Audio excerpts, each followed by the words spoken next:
로버트 잉거솔이라는 유명한 웅변가요 변호사가 있습니다. 이분은 볼테르의 영향을 받아서 지독한 무신론자였습니다.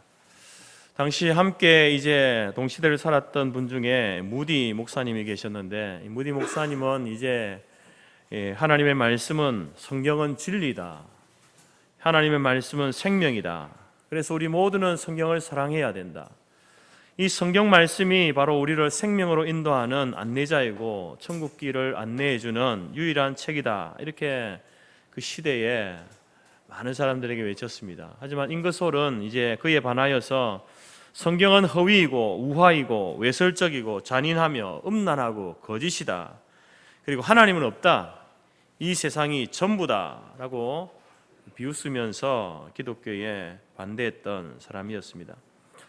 잉거솔과 친분이 있었던 유명한 설교가였던 미국의 필립 브룩스 목사님, 이 목사님이 이제 임종 직전에 가족 외에는 이제 누구도 만나려고 하지 않았습니다. 하지만 유독 이제 이 변호사였던 잉거솔만은 방문을 허락했습니다. 그래서 이제 잉거솔이 자신이 이제 마지막 이렇게 인사를 할 수 있도록 만나 준 것에 대해서 브룩스 목사에게 감사하면서 이제 인사를 하자, 이제 브룩스 목사님이 잉거솔의 손을 잡고 이렇게 조용히 이야기했습니다. 잉거솔 선생, 다른 사람과는 천국에서 다시 만날 수 있을 것 같아 특별히 인사하지 않았습니다. 그러나 아무래도 당신은 천국에서 다시 만나지 못할 것 같아 지금 작별 인사를 하려고 합니다. 잉거솔 선생, 하나님을 믿고 새 사람 되길 진심으로 바랍니다.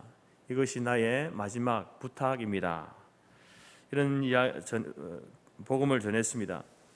하지만 이제 잉거솔은 이 마지막 브룩스 목사의 간곡한 부탁에도 불구하고 그 권면을 거부했고, 또 얼마 지나지 않아서 잉거솔도 갑자기 세상을 떠나게 되었습니다. 비록 전도하여서 이제 회개의 열매를 맺지는 못했지만, 이 브룩스 목사님은 마지막 자기가 죽는 그 순간까지도 한 영혼을 위해서, 한 영혼 구원을 위해서 최선을 다하는 그러한 성도였습니다. 이제 우리 성도교회는 10월 23일 새생명 축제를 앞두고 있습니다. 아직까지 이 코로나 팬데믹이 완전하게 종결되지 않은 상황 속에서 전도하기란 쉽지 않죠. 우리 교회에 한번 나오십시오 이렇게 전하기도 사실 그 사람에게 왠지 부담이 될 것 같아서 쉽지 않습니다. 그럼에도 불구하고 우리가 전도를 강조하고 이런 행사를 하는 이유는 바로 전도가 예수님의 유언이기 때문에 그렇습니다. 전도가 바로 교회와 성도의 사명이고, 그리고 전도할 때에 전도하는 그것이 바로 내가 살고 교회가 사는 길이기 때문에 그렇습니다. 뿐만 아니라 여러분, 우리가 오늘 전도해야 되는 이유는 전도할 시간이, 기회가 어쩌면 내일 없을 수 있기 때문에 그렇습니다. 오늘 본문의 말씀은 믿음의 조상인 그 아브라함을 하나님께서 부르신 사건입니다. 왜 하나님께서 갑자기 아브라함을 부르셨는가? 창세기 1장부터 11장까지는 전 세계를 향한 하나님의 구원의 하나님의 경륜, 그 섭리하심을 보여주는 내용인데, 갑자기 12장에 들어와서 아브라함 한 사람을 부르시는 내용으로 이렇게 아주 성경의 폭이 좁혀지게 됩니다. 왜 아브라함을 부르셨는가? 여러분, 이 아브라함을 부르신 이 사건은요, 오늘 저와 여러분에게도 굉장히 중요한 겁니다. 왜냐하면 왜 하나님께서 아브라함을 부르셨는가 라고 하는 질문은 왜 하나님께서 나를 부르셨는가 라고 하는 질문과 동일한 질문이기 때문에 그렇습니다.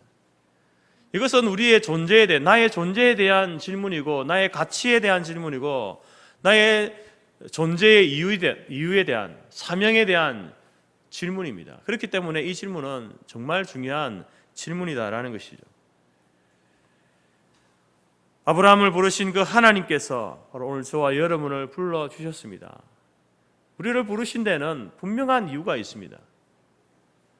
오늘 이 말씀을 통해서 그 분명한 이유를 함께 발견하고, 또 그 이유를 발견한 이유대로 살아가는 저와 여러분이 될 수 있기를 바랍니다.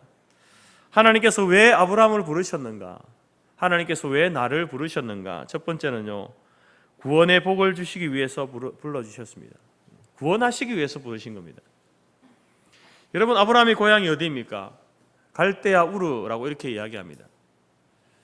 갈대아 우르는 지금의 이라크, 중동의 이라크 지역인데, 그 지역은 예로부터 이제 온갖 우상을 섬기던 지역이었습니다. 1월 성신을 섬기는, 그것을 나무로 깎아서 가정마다 그것을 지니고 있으면서 섬기는 그러한 지역이 바로 이 갈대아 우르였습니다. 그리고 아브라함의 가정은 대대로 그 우상을 깎아 만들어 파는 그런 일을 했던 우상 섬기는 집안이었습니다. 근데 어느 날 갑자기 하나님께서 아브라함을 찾아가신 겁니다. 아브라함을 찾아가셔서 아브라함을 불러내시죠. 1절 말씀에 여호와께서 아브라함에게 이르시되 너는 너의 고향 친척 아버지 집을 떠나 내가 네게 보여줄 땅으로 가라.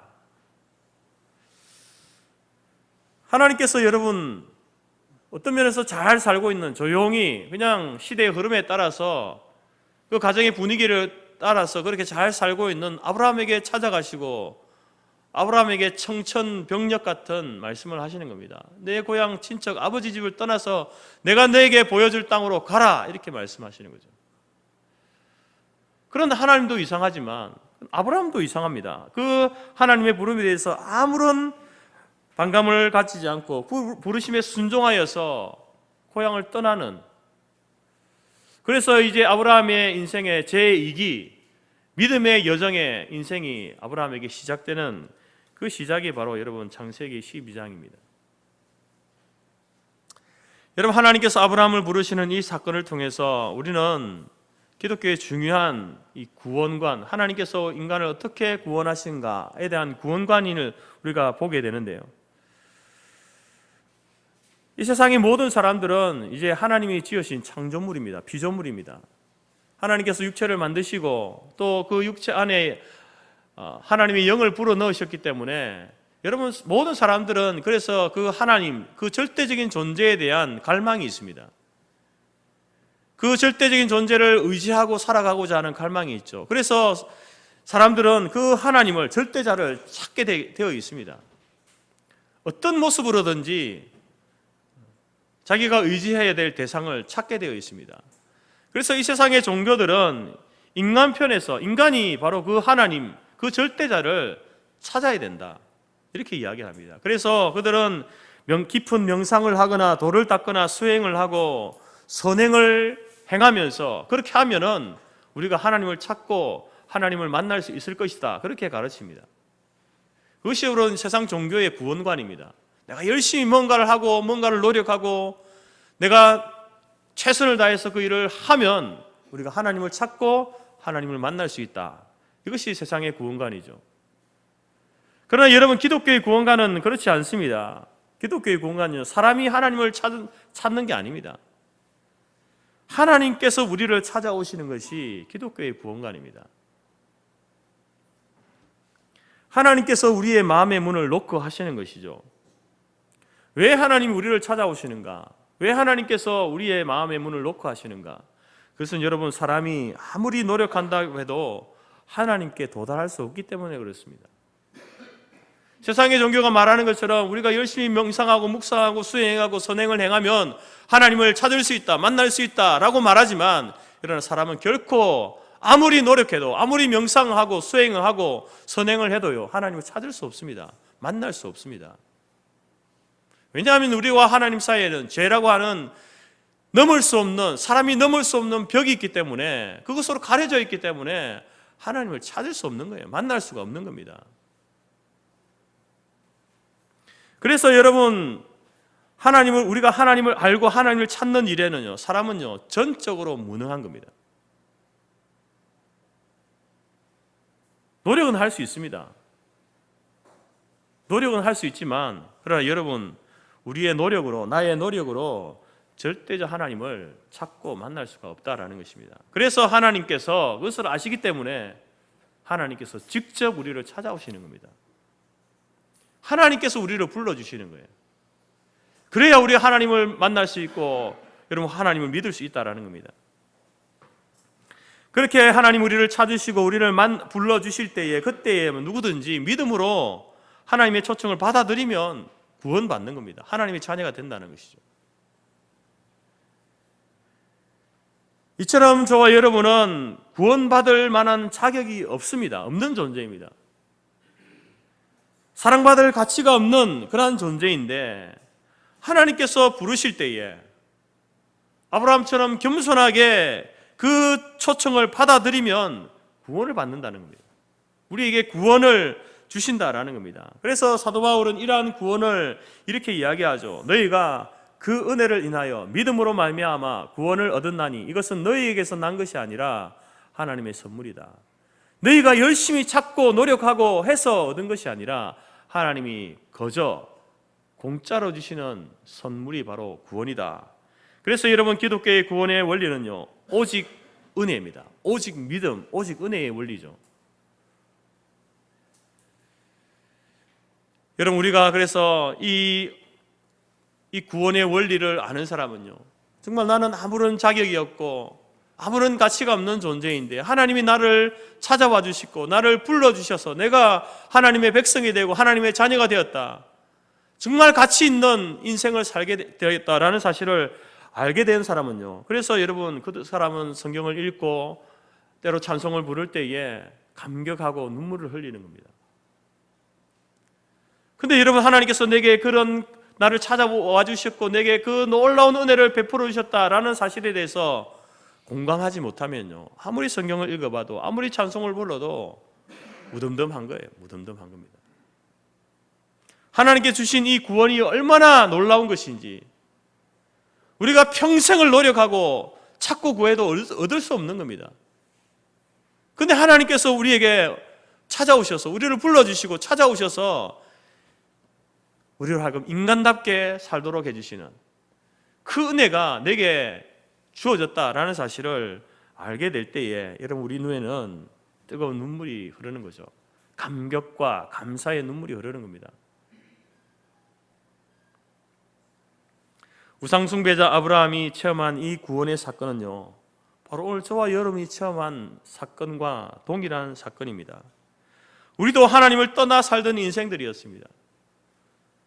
우리도 이 세상에 살면서 별의별 우상을 섬기고 세상 쾌락과 제약된 행실을 따라 살던 우리들이었습니다. 그런데 그 하나님께서 내 인생의 어느 순간에 나를 찾아오신 거예요. 나를 불러주신 겁니다.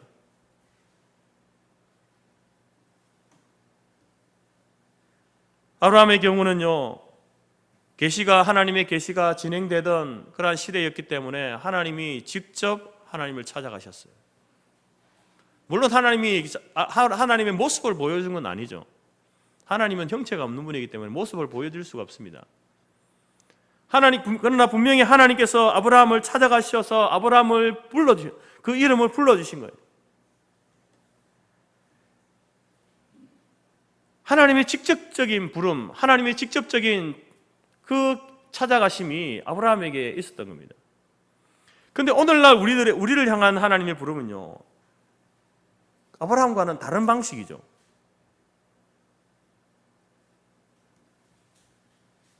우리는 누군가의 전도를 통해서 우리가 하나님을 만나게 되는 겁니다. 누군가의 전도를 통해서 하나님께서 우리 가운데 찾아오시는 거예요. 어떤 분은 예수 믿는 부모님을 통해서 하나님이 나를 부르고 계신다라는 사실을 알게 된 사람도 있고요. 어떤 사람은 이제 아내나 남편을 통해서 또 먼저 믿은 주일학교 다니는 우리의 자녀들을 통해서 하나님께서 나도 부르고 계시는구나, 하나님이 나를 찾고 계시는구나 라는 사실을 그 전도를 통해서 알게 되는 겁니다. 어떤 사람은 친구를 통해서, 어떤 사람은 길거리 가다가 전도지 받았던 전도지를 통해서, 어떤 사람은 방송 설교를 통해서, 어떤 사람은 이제 미디어의 어떤 올라와 있는 그런 설교들을 들으면서 하나님께서 나를 부르고 계시는구나, 나를 찾고 계시는구나, 그 사실을 여러분 알게 되어진다는 것이죠. 왜 하나님께서 찾아오시고 왜 우리를 불러주시는가? 그것은 바로 우리를 구원하시기 위해서 그렇다는 겁니다. 구원의 복을 주시기 위해서 여러분 우리를 찾아오시고 불러주신다는 겁니다. 아브라함이 하나님의 그 찾아오심과 부름 앞에 긍정적인 반응을 보이지 않습니까? 하나님, 제가 말씀에 순종하여서 내 고향, 친척 아버지 집 이 갈대아 우르를 내가 떠나겠습니다. 하나님께서 보여줄 그 땅으로 가겠습니다. 여러분, 아브라함은 이렇게 반응하고 떠나는 겁니다.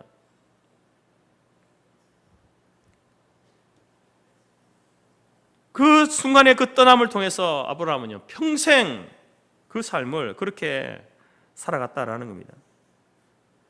여러분은 어떻습니까? 나를 찾아오시고 불러주신 하나님 앞에 긍정적인 반응을 보이고 있습니까? 우리도 아브라함처럼 예수님, 내가 죽을 죄인입니다. 예수님께서 내 죄를 대신해 십자가에 피 흘려 죽으셨음을 믿습니다. 이제 예수님을 나의 주, 나의 하나님, 나의 왕, 나의 구세주로 제가 영접하오니 나를 영원토록 떠나지 마십시오. 여러분, 이렇게 여러분 하나님의 그 부름 앞에 여러분은 긍정적으로 반응하고 그렇게 하루하루 순간순간을 살아가고 있습니까? 만약에 아직도 예수님이 나를 불러주시고 나를 초청해 주시는데 그 초청을 거부하고 여전히 예수님을 내 인생의 문 밖에 두고 있다고 한다면, 여러분, 그 사람은 찬송가 535장 가사처럼 그것은 참 나의 죄이고 참 나의 수치입니다. 사랑하는 성도 여러분, 아브라함을 부르신 하나님께서 나를 구원하시기 위해서 오늘 우리도 불러주십니다. 우리를 찾아오셨습니다. 그 주님을 여러분의 마음 문 밖에 두지 마시고, 여러분의 인생 밖에 두지 마시고, 그 주님을 나의 주, 나의 왕, 나의 하나님으로, 나의 구세주로, 나의 주인으로 영접하여 드리는 저와 여러분이 될 수 있기를 간절히 바랍니다. 그래서 우리 모두가 이 하나님이 주시는 이 구원을 선물로 받는 놀라운 은혜가 우리 모두에게 있기를 간절히 바랍니다. 두 번째로 하나님께서 왜 우리를 부르시는가? 우리로 하여금 옛 생활에서 떠나게 하기 위해서 우리를 찾아오시고 불러주십니다. 여러분, 갈대아 우르는 우상이 지배하는 곳입니다. 온갖 우상들과 세속에 같이 들어온 문화들이 득실거리는 곳, 그것이 바로 갈대아 우르입니다.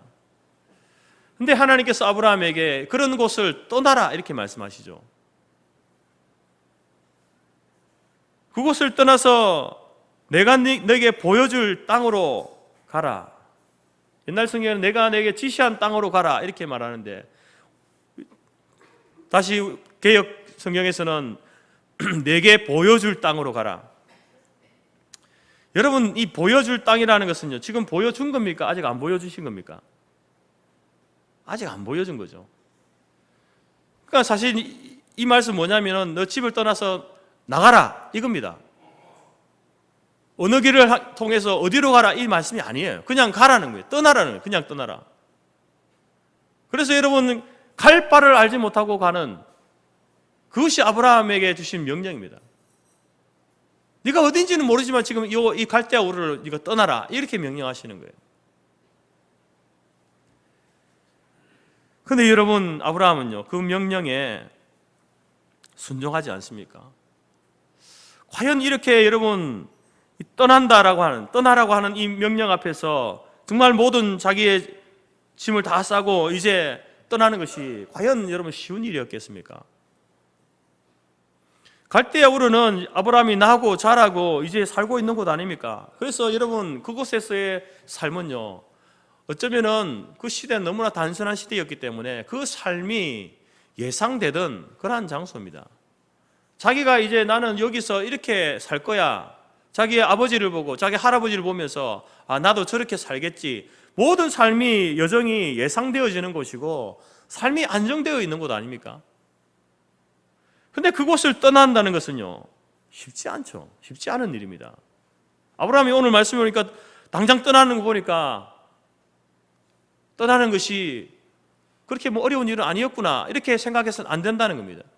오늘날도 여러분들이 여러분 사는 곳을 떠나서 새로운 곳으로 이사 가는 것이 그렇게 쉬운 일이겠습니까?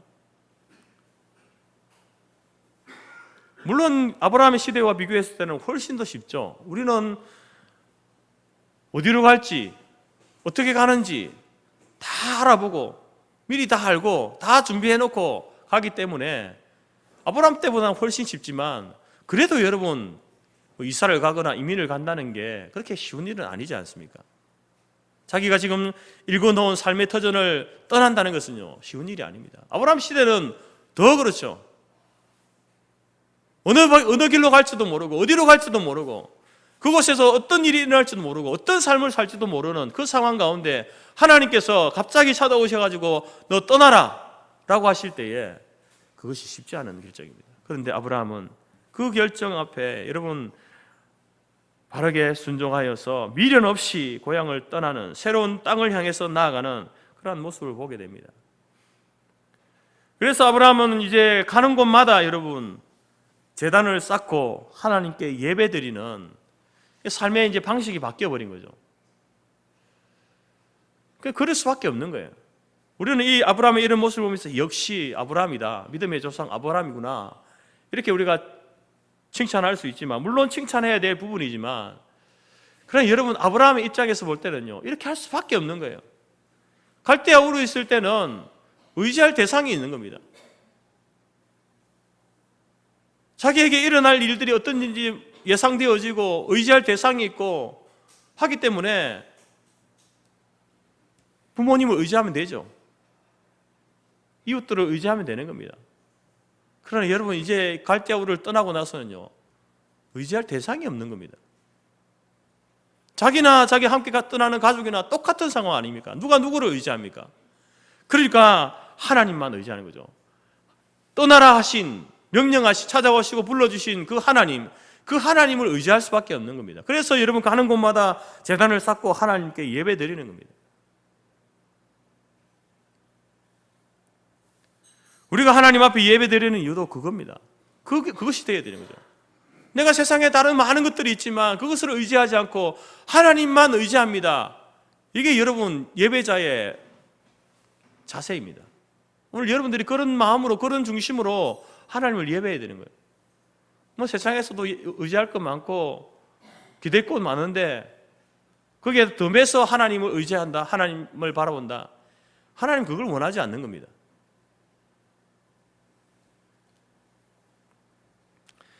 여러분 아브라함이 이러한 삶은요, 그 이제 갈대아 우르를 떠나고 나서 날마다 계속, 매마다 계속되어졌습니다.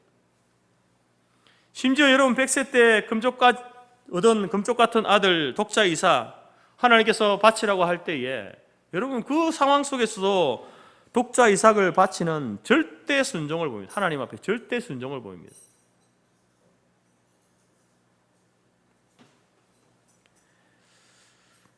여러분 우리의 성도의 믿음의 생활이라고 하는 것은 떠남으로부터 시작되어집니다.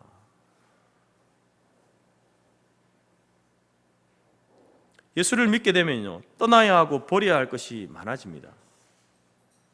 세상 사람들이 왜 예수를 믿지 않는가? 떠나야 하니까, 버려야 할 것들이 많으니까요, 못 버리는 거예요. 못 떠나는 겁니다. 그래서 예수 안 믿는 거예요.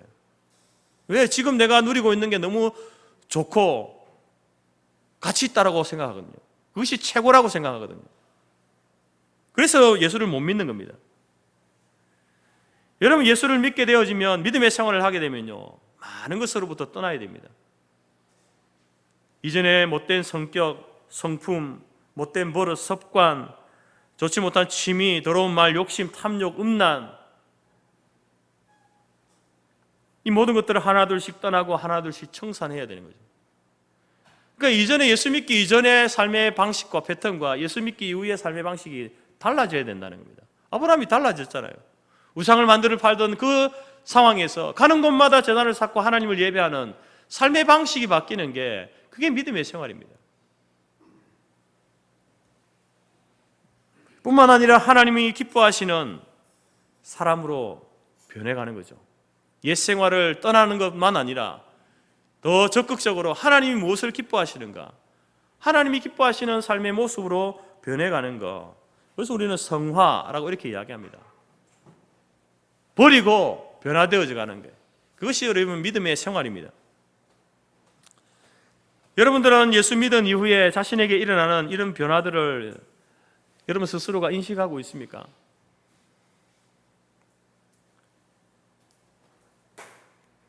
여러분 자신만 아니라 여러분 주위에 있는 여러분의 가족도, 여러분의 주위에 있는 친구들도 저 친구가 예수 믿더니 변화되어졌어, 이렇게 이야기합니까? 예수 믿더니 달라졌어, 예전에 그 사람이 아니야. 예전에는 자기 자신만 알더니 베풀 줄도 알고 상대방을 배려하고, 예전에는 참 어둡고 슬픈 그런 인생이었는데 잘 웃고 참을 줄도 알고, 그렇게 좋아하던 술 담배도 끊고 가정에 충실하고, 심지어 나보고 예수 믿으라고, 교회 함께 다니자고 그런 이야기도 하는 것 보니까 너무 달라졌어. 너무 좋아 보여. 여러분의 가족들이 그렇게 이야기합니까? 여러분의 친구들이, 여러분 이웃 주위의 사람들이 그렇게 여러분의 변화에 대해서 이렇게 이야기합니까? 혹시 예수를 믿은 지, 교회 다닌 지 몇 년이 되고 몇십 년이 되었는데도 전혀 별다른 삶의 변화를 보이지 않는 분이 있습니까? 만약 그런 분이 있다고 한다면 여러분, 그분은요 지금 구원의 문제에 대해서 심각하게 다시 생각해 봐야 됩니다. 나는 구원을 받았는가? 내가 오늘 부름을 받으면 과연 나는 천국에 갈 수 있는가? 이 구원의 확신에 대해서 여러분 점검해 봐야 된다는 겁니다. 여러분, 예수를 믿게 되면요, 예수를 믿고 구원받게 되면 이 구원받은 그것에 대해서 객관적인 세 가지 사실을 통해서 그것을 점검할 수 있는데, 첫 번째는 뭐냐면은 예수 믿고 구원받은 사람은요, 내 안에 다른 인격, 성령님이 내 안에 계시다라는 것을 인식하게 됩니다. 여러분, 내 안에 여러분들 나의 인격만 아니라 또 다른 인격, 하나님의 법, 성령의 법, 그것이 저희의 법과 싸우고 있는 것을 여러분 느끼고 있습니까? 인식하고 있습니까? 뭔가 자꾸 갈등이 일어나고 있습니까? 하나님이 원하시는 것과 내가 원하는 것 사이에 충돌이 일어나고 있습니까? 그것을 알고 있습니까? 뭔가 내가 나쁜 일을 하고 죄된 일을 하려면 내 안에 불편함이 있습니까?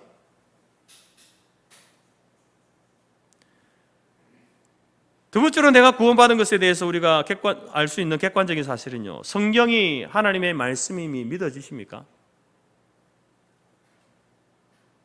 창세기 1장 1절부터 요한계시록 끝까지 여러분 이 말씀이 하나님의 말씀이다 라는 사실을 믿어지십니까?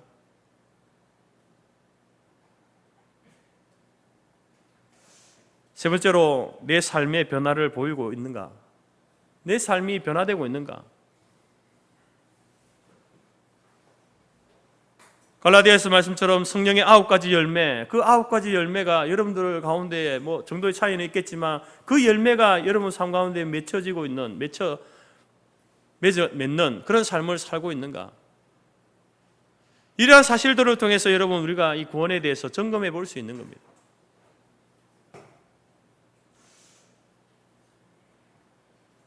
갈대아 우르를 떠나라 라고 하신 이 명령은요, 바로 우리가 이제 하나님께 부름받고 구원받은 자로서 옛사람을 떠나라, 새 사람으로 태어났기 때문에 변화된 모습으로 살아가라, 이 말씀을 하고 있는 겁니다. 그런 변화되어진, 옛사람을 떠나고 변화되어진 삶을 살아갈 때에 바로 우리 가족이 감동을 받는 것이죠. 이웃이 감동을 받는 겁니다.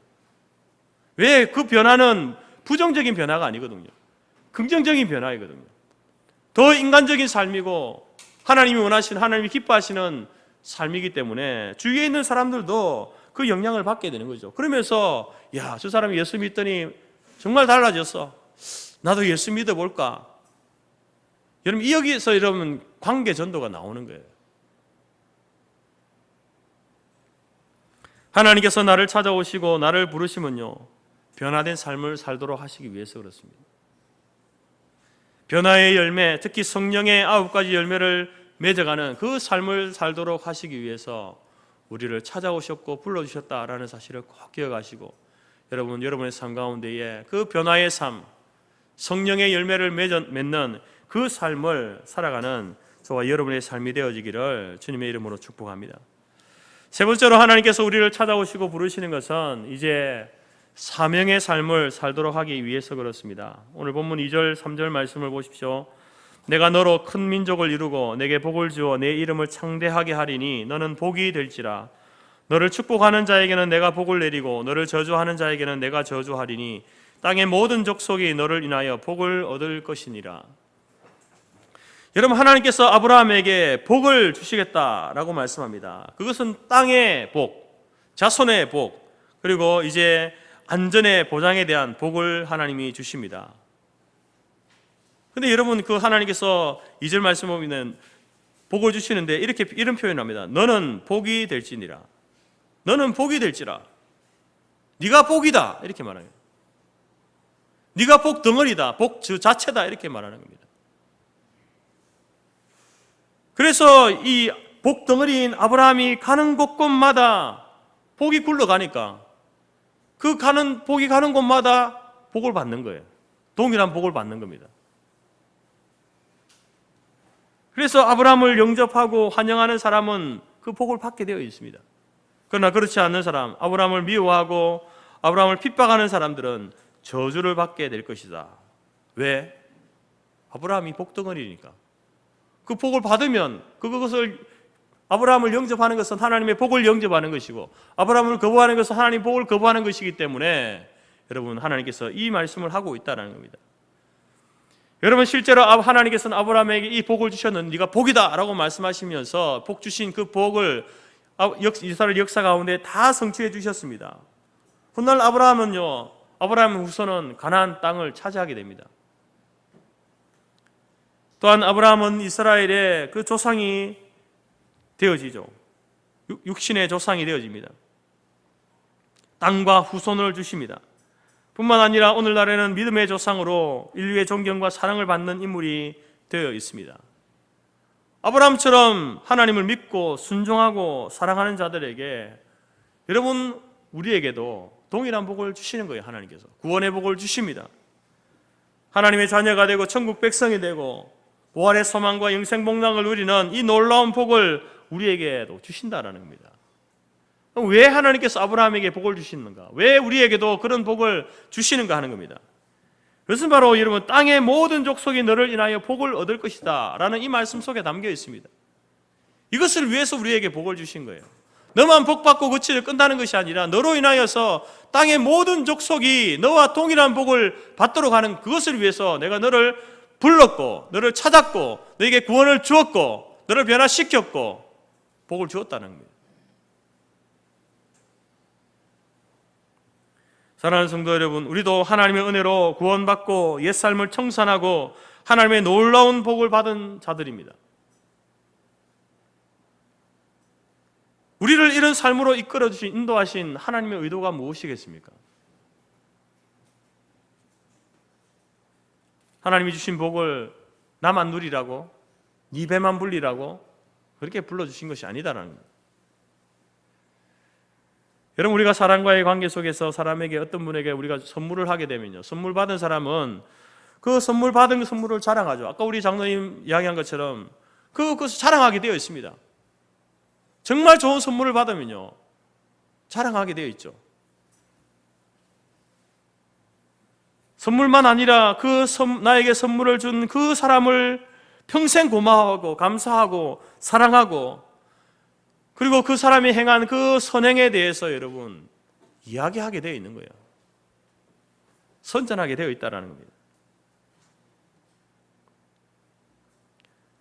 하나님께서 바로 아브라함에게 복을 주신 이유가 여기에 있는 겁니다. 그것을 우리는 창세기 17장 5절에서 하나님께서 아브라함의 그 이름을 바꾸어 주시는 그 사건을 통해서 우리는 더 명확하게 알게 되어집니다. 이제후로는 내 이름을 아브람이라 하지 아니하고 아브라함이라 하리니 이는 내가 너를 여러 민족의 아버지가 되게 함이니라. 하나님께서 아브라함의 이름을 바꾸어 주셨습니다. 아브람, 큰 아비라는 말이죠. 자기 가족의 구원으로 만족하는 그런 큰 아비가 아니라 이제는 너는 아브라함이다. 네 가족만 아니라 모든 민족의 아버지가 되는, 열국의 아비가 되는 아브라함이 되는 것, 그것이 내가 너에게 복을 준 이유다, 이렇게 말씀하시는 거예요. 여러분, 우리가 예수를 믿음으로 하나님의 은혜로 우리의 존재가 바뀌지 않습니까? 우리를 향해서 새로운 피조물이다. 우리 존재 자체가 변화되어집니다. 신분이 바뀌어지는 거예요. 그리고 하나님께서 우리에게도 복을 주시는 겁니다. 살아가면서 여러분들이 누리고 있는 것들이 다 하나님의 복인데 그 복을 주시는 거예요. 왜 하나님께서 우리를 새로운 피조물로 바꿔주시고 신분을 바꾸시고 우리에게 복을 주시는가 하는 겁니다. 그것은 바로 우리가 이 땅을 살아갈 때에 아브라함으로 살지 않고 아브라함으로 살도록 하기 위해서 우리에게 그 구원과 복을 허락해 주신다라는 겁니다.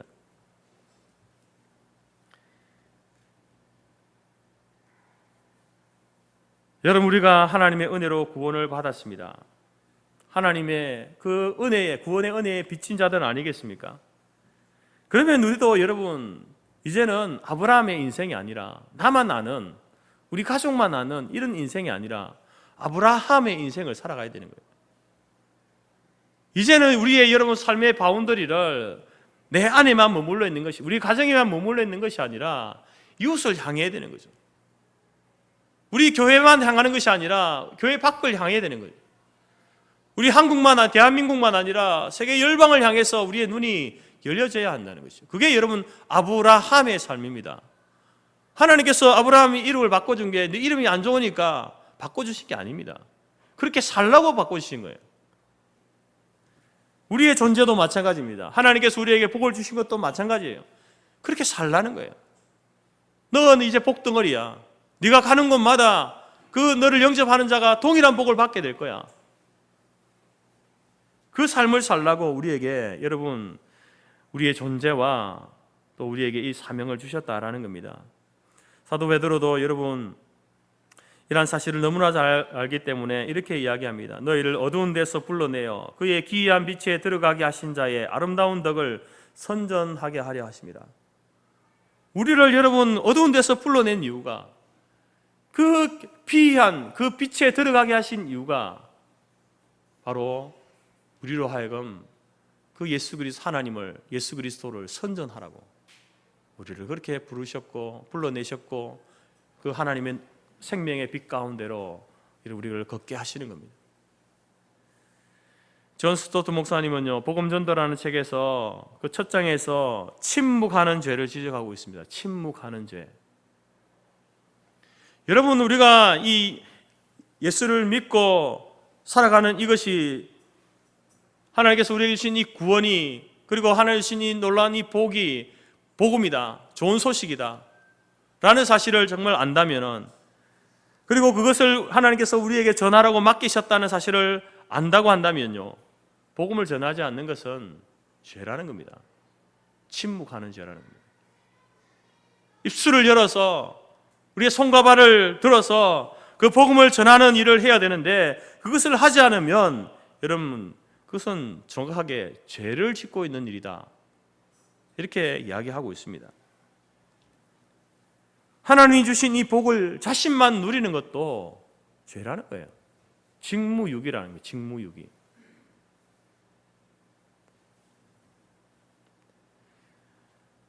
사랑하는 성도 여러분, 여러분은 어떤 하나님의 어떤 복을 누리고 있습니까?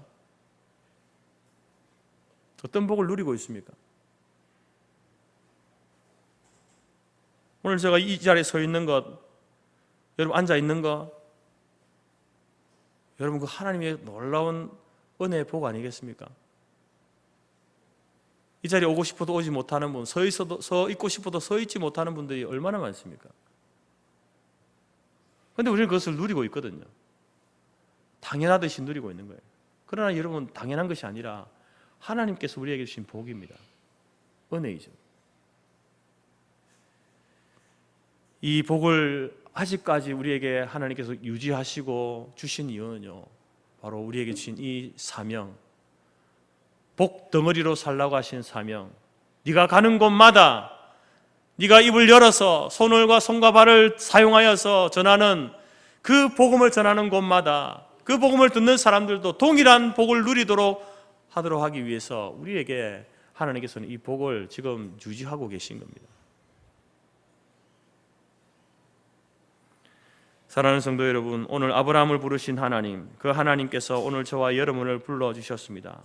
아브라함에게 복을 주시고 사명을 주신 것처럼 오늘 우리에게도 복을 주셨고 사명을 주셨습니다.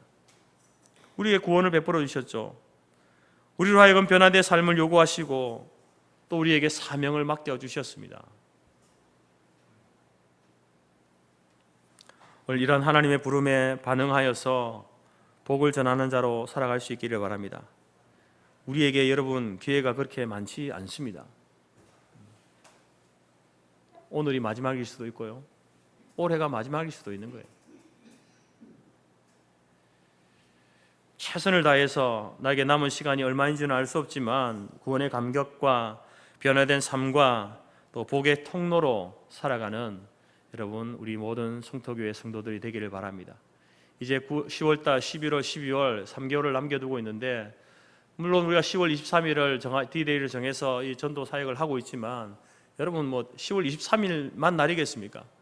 그 전에도 그 후에도 여러분 우리가 계속해서 그날 안 되면 계속해서 하나님 앞에 기도하면서 복음을 전하고 이 사명을 하나님 내가 감당하겠습니다. 그렇게 여러분 이 한 해를 살아가고 마무리하는, 그래서 하나님 주시는 이 복음의 귀한 열매를 맺어가는 저와 여러분의 삶이 되고 우리 교회가 될 수 있기를 주님의 이름으로 간절히 축복합니다.